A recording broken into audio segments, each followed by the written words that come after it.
So Gorgie's really whinging because we've got these cats in here. Gorgie's obsessed with anything that moves. Anything small and squeaky.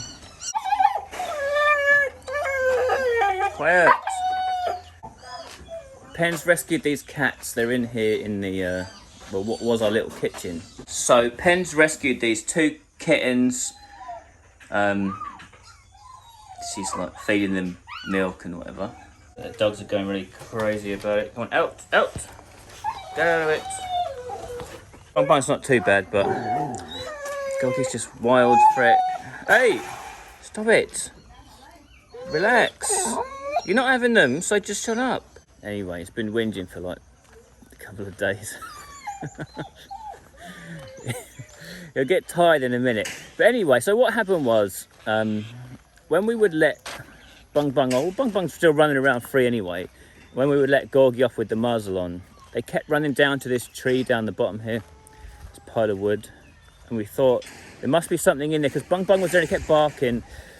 And we thought, well, it's either a snake or a chicken in there or something, or even some cats maybe.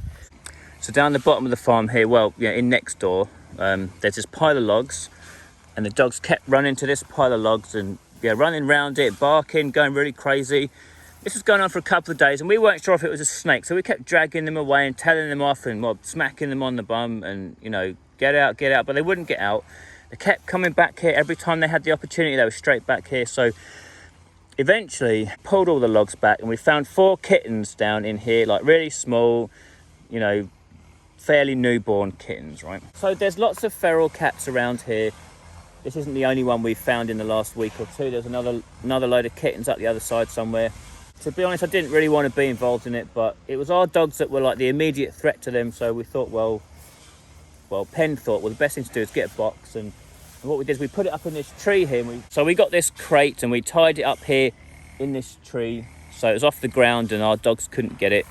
And we put a bit of food and water in there and whatever. And Pen gave them some milk and whatever. So the first night we left the 4 kittens up in there, and then the next morning we came back and there was 2 gone and 2 were still there. So we thought, oh, that's good news. That means like the mums climbed up and got them out and whatever and took them somewhere else.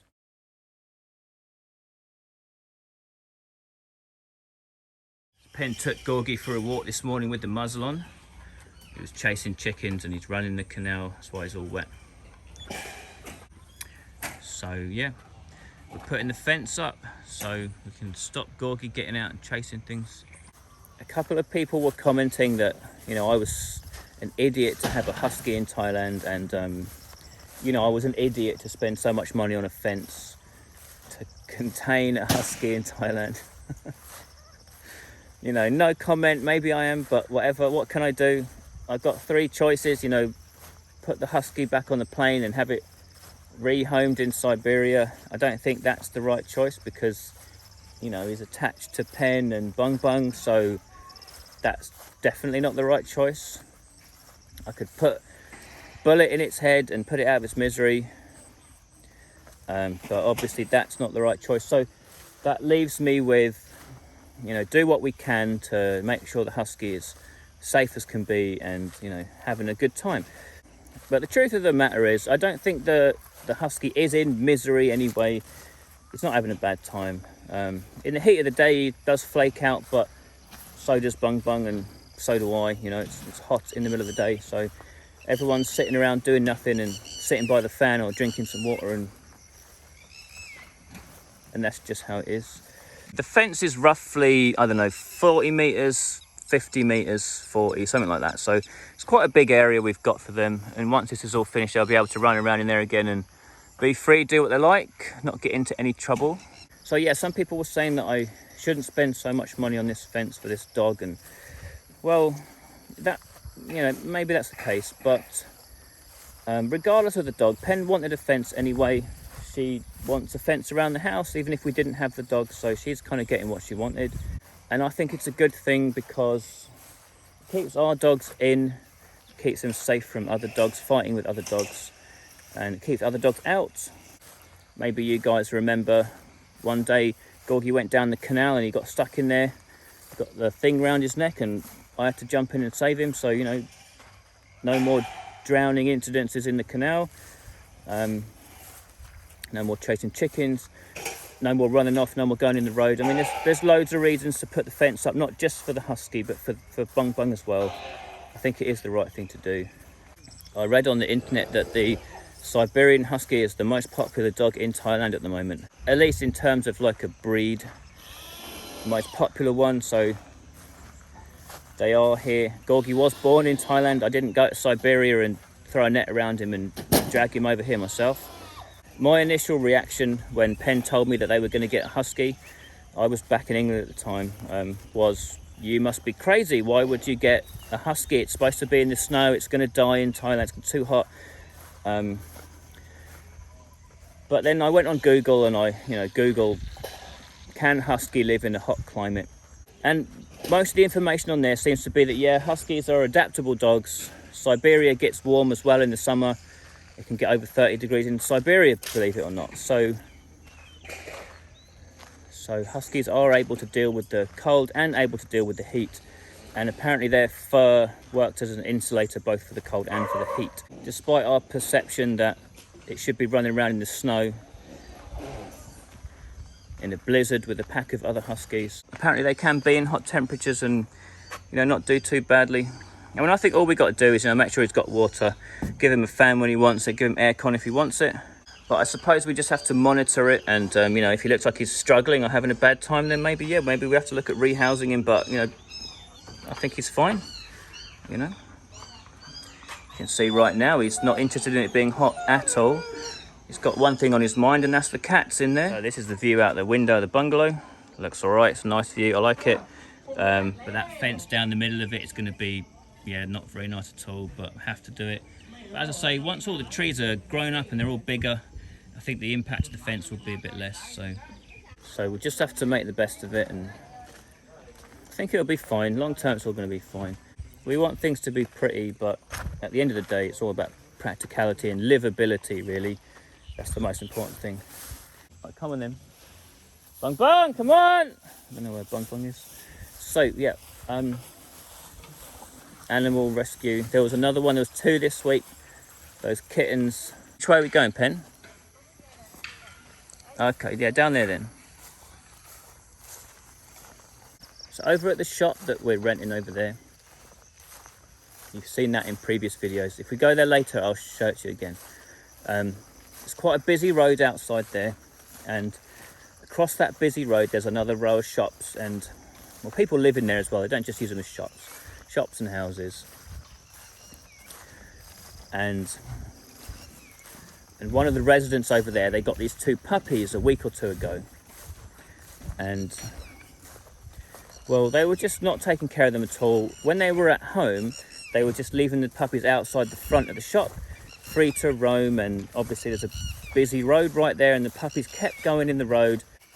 It's a busy road with lorries and cars going, you know, pretty fast. And anyway, one morning Pen saw the puppy in the road again, like lying in the middle of the road, so she had to go out and stop the cars and rescue the puppy from the middle of the road.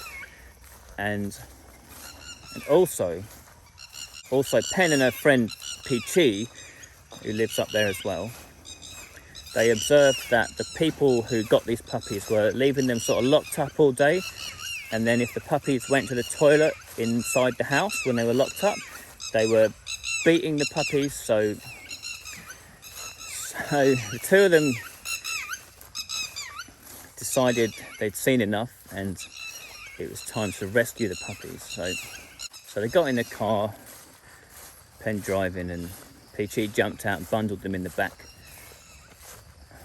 when they thought no one was looking.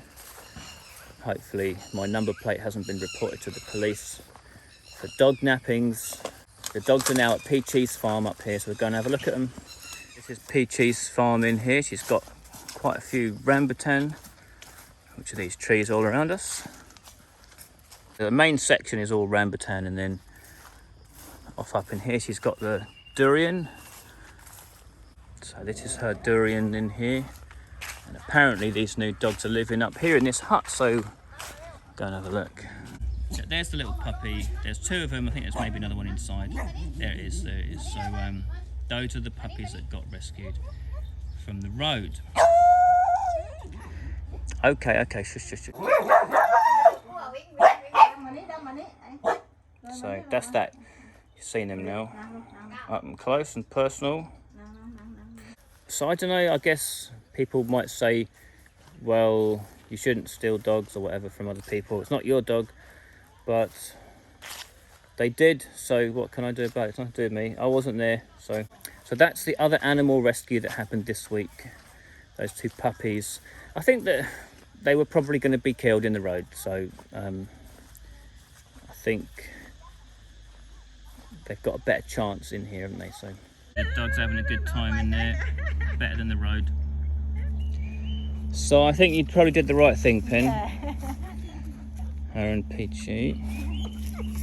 Come on then. Let's go home. So that's what the farm looks like from the back. The bungalow.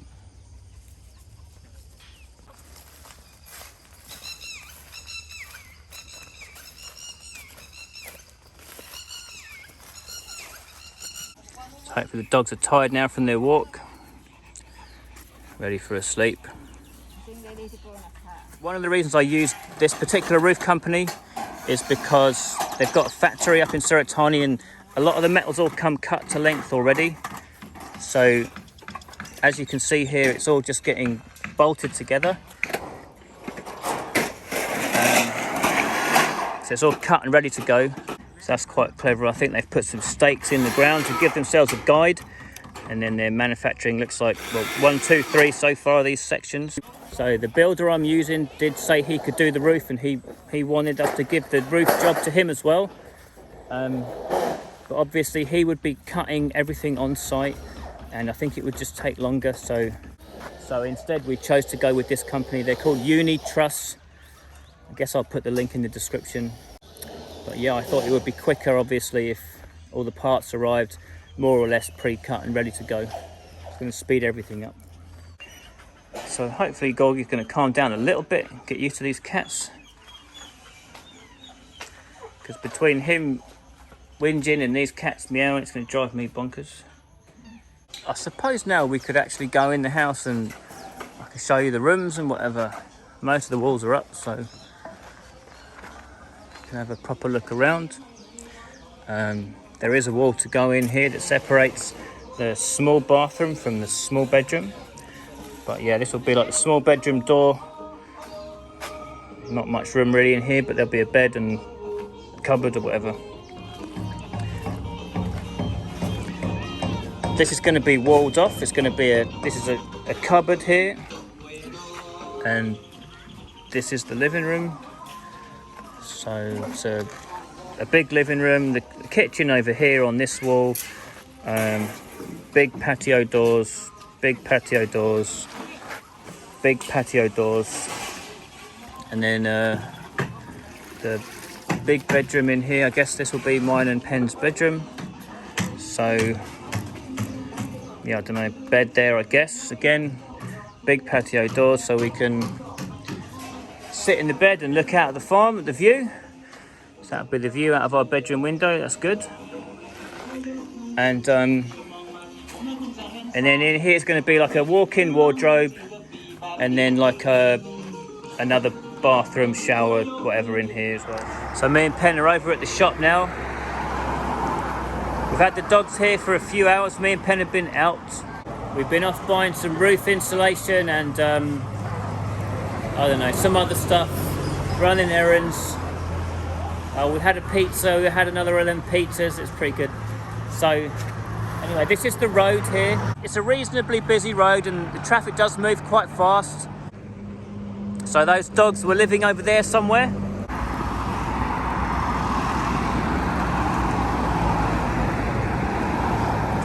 And we've been watching them over there the last couple of weeks. They're always in the grass over here. They're always on the verge, and Pen's seen them in the middle of the road a few times. So that's why they thought it was best to relocate them to somewhere more suitable.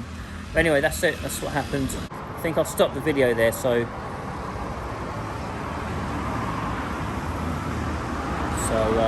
see you later.